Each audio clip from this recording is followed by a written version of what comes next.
Time to talk a little Joe Burrow in the trenches with Dave Lapham, brought to you by First Star Logistics. And Joe Burrow is going to be okay. Joe Burrow gets sent to the hospital from the locker room to have a throat injury, a bruise of his throat checked out. Well, what happened during the course of the game in the fourth quarter during a pass rush, one of the defensive linemen, as he's trying to reach and grab for Joe Burrow, hit him right across his throat with his hand or his forearm or whatever the case may be. Gave him a good shot to the throat. And obviously, it wasn't very comfortable. Joe Burrow was starting to have some problems with it. And the biggest thing is, if you get some swelling, you're not going to be able to breathe. I mean, if your throat starts to close, your nose, your mouth, it all goes down the same passageway down your throat to be able to breathe. So you got to go check it out. You got to go check out to make sure there's no fracture in there. And you say, fracture? What are you talking about? Frank Ragnall, this starstruck center for the Detroit Lions, last season, he got hit in the throat by a defensive lineman, fractured his throat. And the report in the paper was like, fractured throat. What? What are you talking about? Exactly that. He cracked his larynx. I mean, that's serious. You know, you can get a lot of swelling. You can have a lot of problems, a lot of issues. So they wanted to take precaution, safety first. Make sure you don't have any kind of issue like that for Joe Burrow. That's why he was sent to the hospital. He started to lose his voice, started to get a little bit hoarse. Then you start to think about swelling potential being an issue and things of that nature. So eliminate it. Go to the hospital. Take pictures of it. Let doctors take a look at it. He was let go. The early reports were he stayed there overnight. No. He got let go. He had an appointment the next day, Monday morning, didn't even have to keep it at the hospital. Everything was fine. So I think Joe Burrow is going to be fine.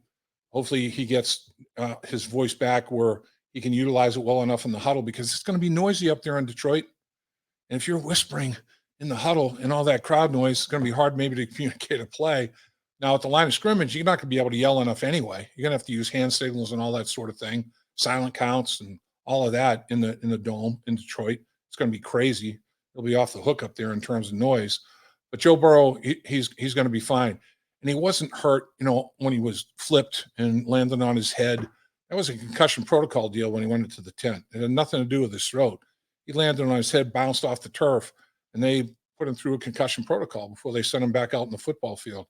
So it was in the fourth quarter during a pass rush.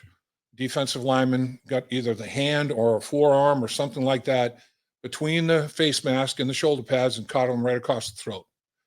And that's what's going on with Joe Burrow.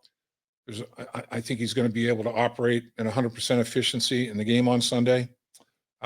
He's practicing full. He wasn't even limited at practice. So as far as Joe Burrow is concerned, thumbs up. Other guys that probably won't participate in this week's game, Samaje Perine, COVID protocol. He's on the COVID reserve list. Same with Jackson Carman on the COVID reserve list. I don't think you see those two guys playing in this football game. Travion Williams will be brought up from the practice squad. Evans is going to get his opportunity to show what he can do at the running back position as well. It'll be interesting to see him carry the football. And then, you look at Deontay Smith. He was limited in the early stages of the week of practice with a knee injury. So what's going on at that right guard position? Interestingly enough, left tackle, left guard, center, right tackle. One guy has played every snap in those four positions. At the right guard position, Xavier Suafilo, injured reserve with a knee problem. Jackson Carman, COVID reserve. Could be the third player, and it will be a third different player at the right guard position. So that is the spot. But the good news is that right guard position is between two veteran guys, Trey Hopkins, Riley Reif. That really helps when you have an inexperienced young player that's playing his first NFL game like Jackson Carman did and like Deontay Smith will be this week up in Detroit. So that's a very comforting issue, not only for the player, but for the coaches. Other injuries the Bengals are dealing with, coaches being very careful with Trey Hopkins. He had that ACL reconstruction in the offseason. He didn't miss anything, and he's given it all he's got. He went limited today. I'm talking Thursday. This is when we're doing this little episode of In the Trenches with Dave Lapham, brought to you by First Star Logistics. Deontay Smith, his knee injury is a little bit of a concern right now. He went limited on Wednesday, did not practice today. What does that mean at the right guard position? Does that mean Fred Johnson? He's played guard and tackle. Does that mean Trey Hill?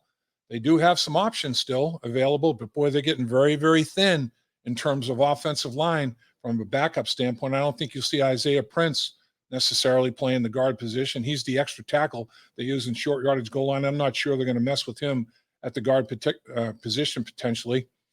Joe Mixon, his ankle, last week he didn't practice at all, and intentionally. The coaches held him out of practice, and then they really worked him on Saturday to see what it was going to look like. They felt good enough to let him take some spot duty, and he performed pretty well.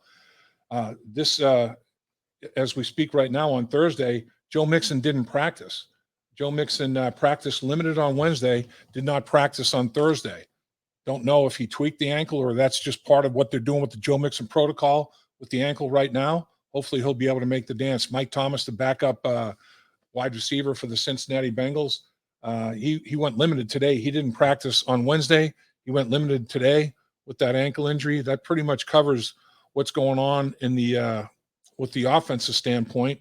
Defensively, the biggest concern, Trey Waynes, of course, is on injury reserve with that hamstring issue. Looks like it's going to be fairly long-term there. Darius Phillips, who didn't practice on Wednesday with illness, Darius Phillips, he went full go today. So it looks like Darius Phillips is going to make the dance. Eli Apple will start. Darius Phillips will be, next man in as the third cornerback in this football game. And finally, Khalid Kareem has been elevated from the injured reserve to on a 21-day list. He can practice, be evaluated for 21 days if the Bengals decide to go that long. He can be put on the roster, though, at any time and be ready and active to play in a football game. So they want to see how he looks. They want to see how many days it's going to take to get him in football shape and ready to go. He's another guy that'll give you some pass rush off the edge. You can never have enough good pass rushers or enough good cover guys on the back end. Kareem's a nice addition when she's ready to go and getting that rotation coming off the edge. Hi, Dave Lapham here. Have you heard about In the Trenches with Dave Lapham, presented by First Star Logistics? Catch new episodes from the world of sports and broadcasting. Search for In the Trenches with Dave Lapham on YouTube or wherever you get your podcasts.